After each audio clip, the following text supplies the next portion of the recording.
তো এখন আমি কেটে নিচ্ছি মুরগি। একটা সোনালী মুরগি এনেছে, এই যে এই মুরগিটা রান্না করব। হ্যালো এভরিওয়ান, আসসালামু আলাইকুম। সবাই কেমন আছেন? আশা করি অনেক অনেক ভালো আছেন। এভরিডে ব্লগ বিডি চ্যানেলে সবাইকে স্বাগতম। এভরিডে ব্লগ বিডি চ্যানেলে যারা নতুন, অবশ্যই চ্যানেলটা সাবস্ক্রাইব করে বেল আইকনটি প্রেস করতে ভুলবেন না। আর আজকে আমি সোনালী মুরগিটা রান্না করব। আজকের রেসিপিটা যদি আপনাদের কাছে ভালো লাগে, অবশ্যই একটা লাইক কমেন্ট শেয়ার করে সাথেই থাকুন। তো আমি এই ডালাটার উপরে কিন্তু একটা পলি বিছাই নিলাম, তাহলে এটার সঙ্গে রক্ত টক্ত লাগবে না। তো সেই কারণে পলিটা সহ ময়লা ঝুড়িতে ফেলাতে পারবো খুব সুন্দরভাবে। তো এখন আমি এই মুরগিটা কেটে নিচ্ছি। তো বাজার থেকে কিন্তু ড্রেসিং করে এনেছে। তো এখন আমি এটা কাটি।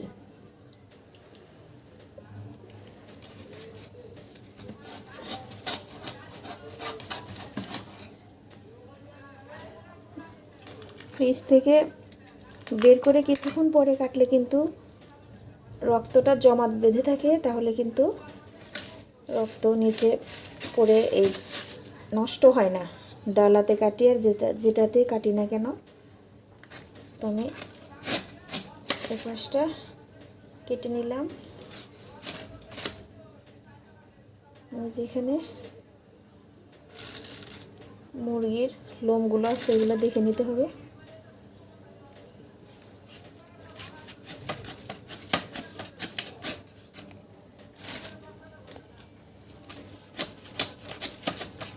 একবারে বেশি বড়ও করবো না, একবারে ছোটও করবো না, এই সাইজ কেটে নিলাম।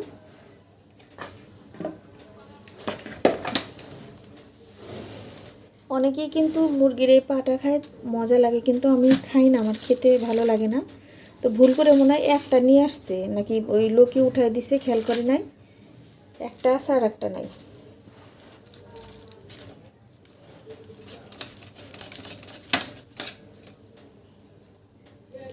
এই সাইজ করে পিস করে নিচ্ছি।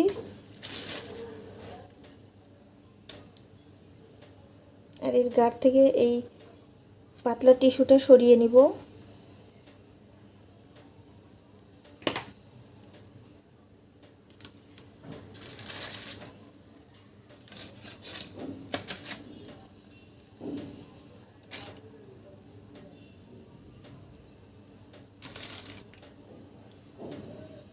আমি মুরগির মাংস খাই না, খুব একটা পছন্দ করি না।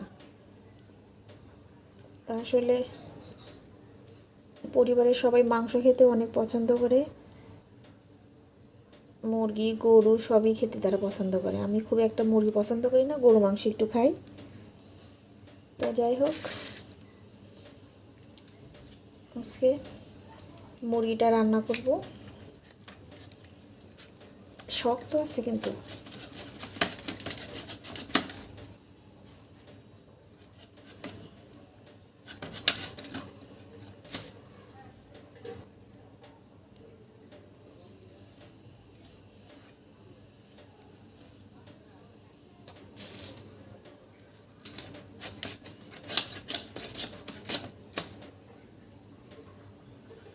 এটার সাথে কিন্তু পাতলা কোনো টিস্যু নেই। আর এই অংশগুলো ফালাইয়ে দিব, যে লালগুলো।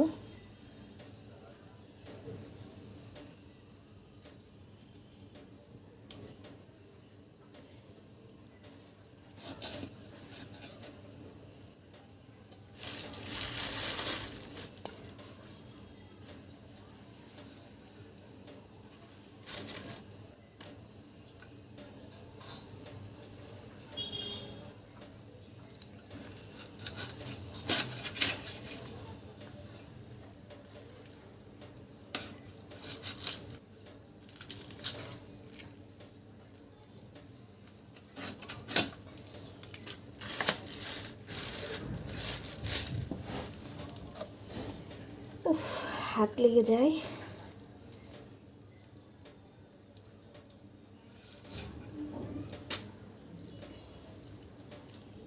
এই ডানাটাকে কেটে নেই।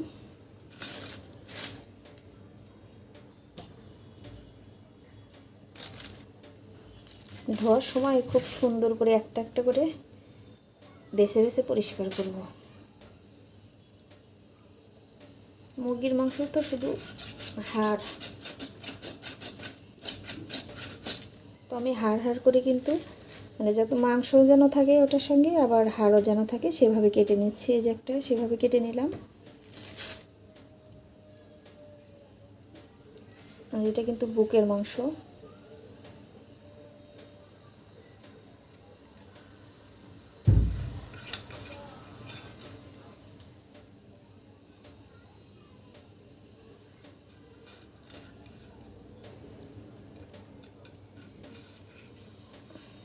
এখান থেকে মাংসটা একটু বের করে নেই।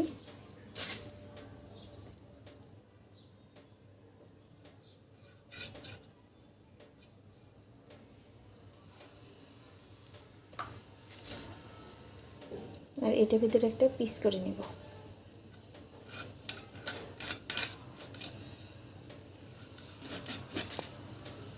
যে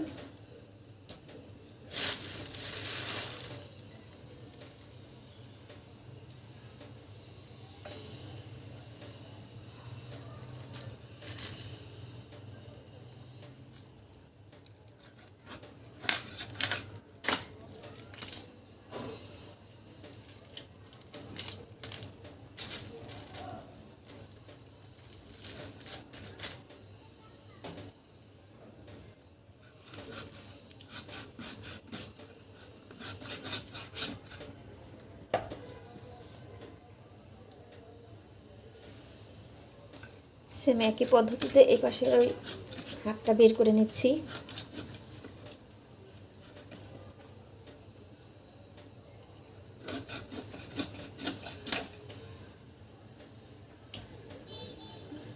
এখন এইভাবে উপরের মাংসটা কেটে নিব।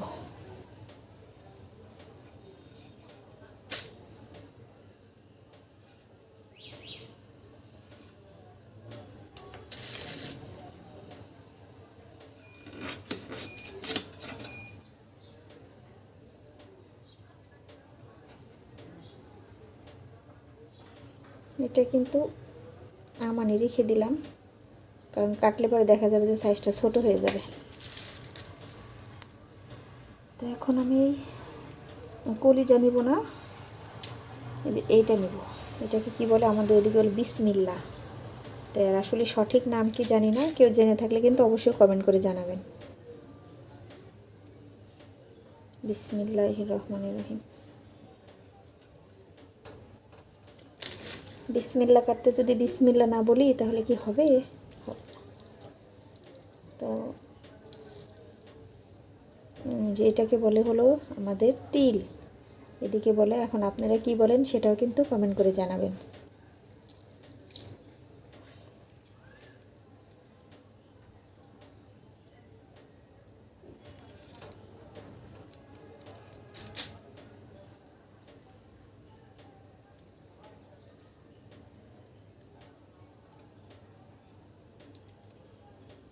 একদম এই গিলাটা পরিষ্কার করে নিব, এর সাথে যত এক ফোঁটাও তেল না থাকে, একদম সুন্দরভাবে পরিষ্কার করে নিব।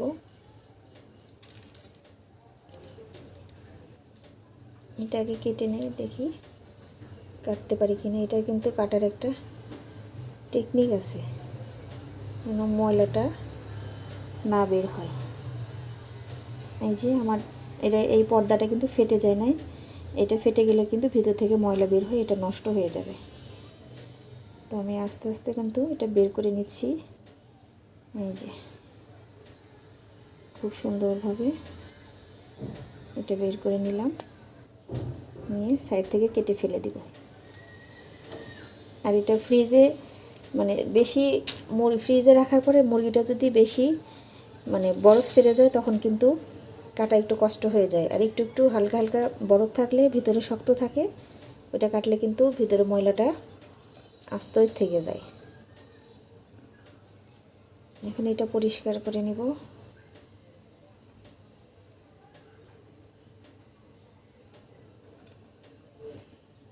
এর সাথে যেন একটু একটু তেলও না থাকে, খুব ভালোভাবে পরিষ্কার করবে এটা।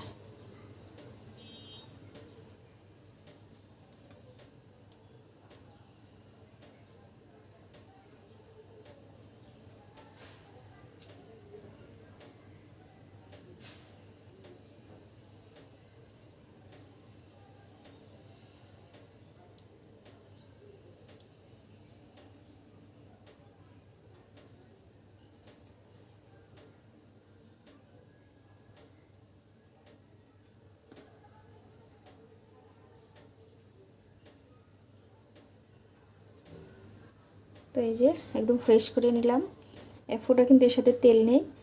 এখন এটা একটু মাছ বরাবর কেটে নিব। তো আমার কিন্তু হয়ে গেল ঝটপট মুরগির গিলাটা পরিষ্কার করা।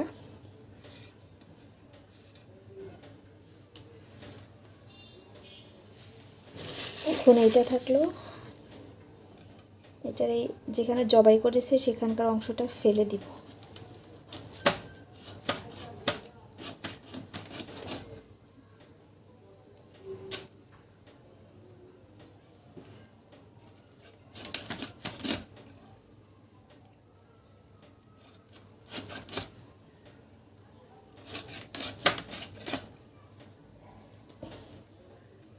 এখন এই ভিতরের এই লাল অংশটা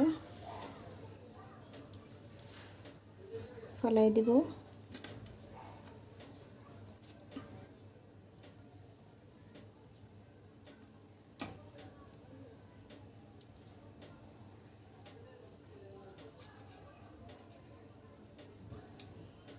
এটা কিন্তু একটু ছাড়ানো কঠিন আছে, এভাবে হাত দিয়ে আস্তে আস্তে টান দিয়ে এটা খুলে নিব। এই যে হয়ে গেছে, এই যে একদম পরিষ্কার হয়ে গেল কিন্তু।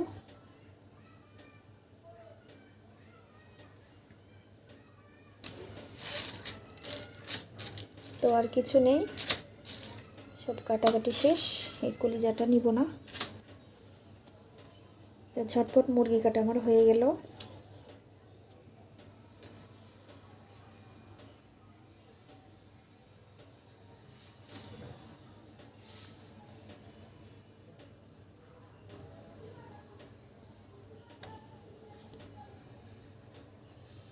তো এই যে আমার মাংসটা এতটুকু হলো। তো আমি এখন এগুলো খুব সুন্দর করে ধুয়ে পরিষ্কার করে রান্না করব। তো আপনারা এতক্ষণ সাথেই থাকুন, আমি কিভাবে রান্নাটা করি সেটাও কিন্তু দেখে যাবেন। তো ধুয়ে নিয়ে পরিষ্কার করে আসি। মুরগির মাংস রান্না করার জন্য কড়াইয়ের ভিতরে তেল দিয়ে দিলাম।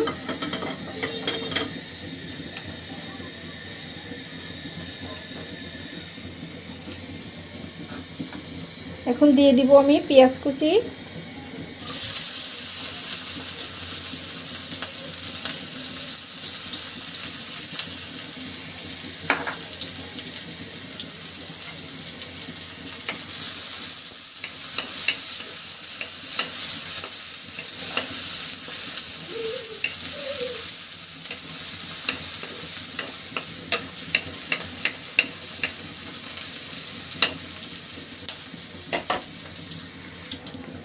দিয়ে দিচ্ছি একটা তেজপাতা ফালি করে দিলাম। আর এখানে নিয়েছি গরম মশলা, সাদা এলাচ, কালো এলাচ, দারুচিনি, রয়েছে গোলমরিচ।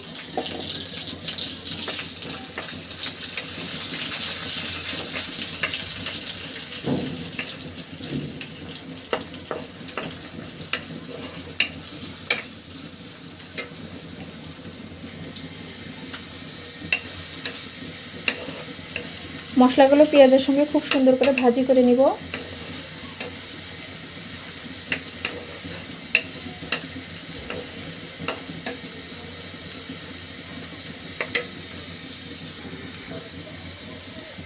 তো পেঁয়াজটা কিন্তু লাল লাল হয়ে গেছে। এই যে এখন আমি দিয়ে দিব এর ভিতরে সব রকমের মশলা। এখানে নিয়েছি হলুদ, মরিচ, ধনিয়া, আদা, রসুন, জিরা। এখন এটা আমি খুব সুন্দর করে মশলাটা কষিয়ে নিব।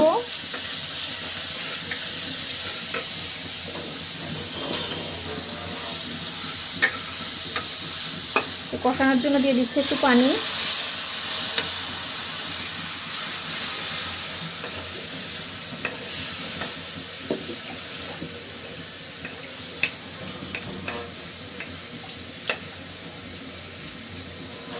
মশলা থেকে যতক্ষণ পর্যন্ত তেল না বের হবে ততক্ষণ পর্যন্ত আমি কষাতে থাকবো।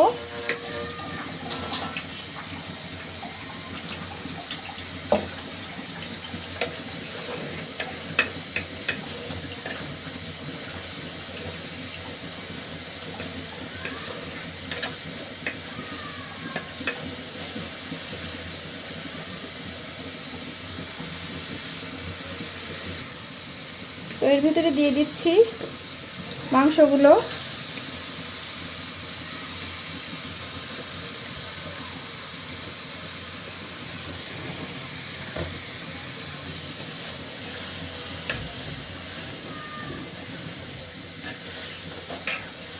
মশলা এবং মাংস খুব সুন্দর করে মিশিয়ে নিব, তারপরে খুব ভালোভাবে কষাবো।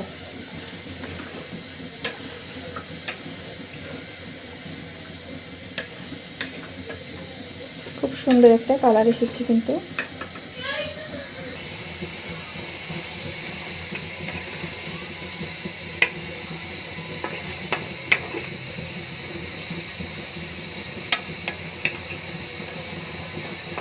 মশলাটা কিন্তু খুব সুন্দরভাবে মাংসের সাথে মেশানো হয়েছে। এবার আমি ঢেকে দিব।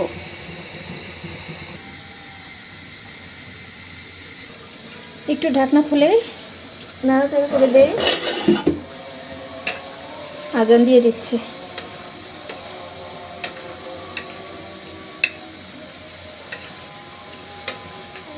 মাংস আজকে একটু কিন্তু ঝাল ঝাল করে রান্না করব।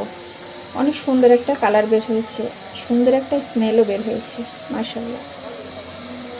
আবার একটু ঢেকে দেই ভালো করে সিদ্ধ হওয়ার জন্য।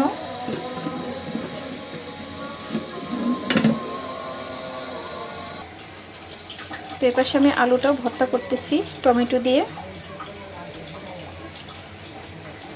একদম সিদ্ধ হয়ে কিন্তু মোমের মতো সিদ্ধ হয়ে গেছে। এই যে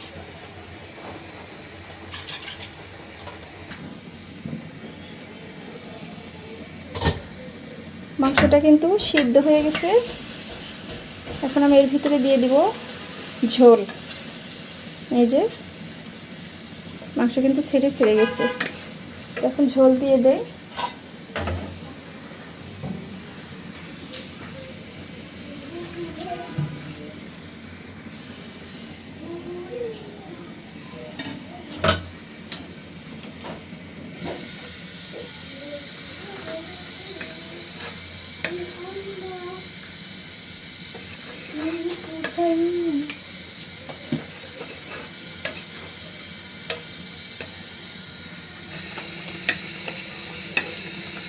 মাশাআল্লাহ, খুব সুন্দর একটা কালার এসেছে কিন্তু।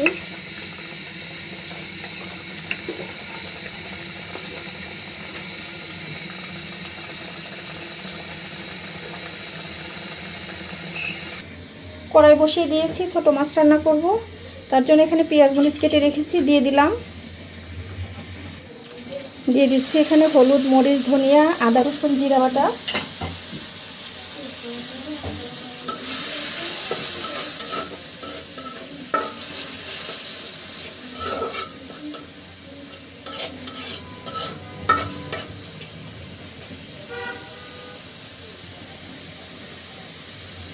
দিয়ে দিচ্ছি এর ভিতরে আলু এবং টমেটো।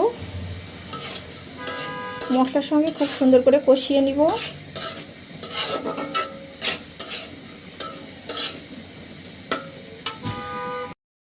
তরকারিটা কিন্তু হয়ে গেছে।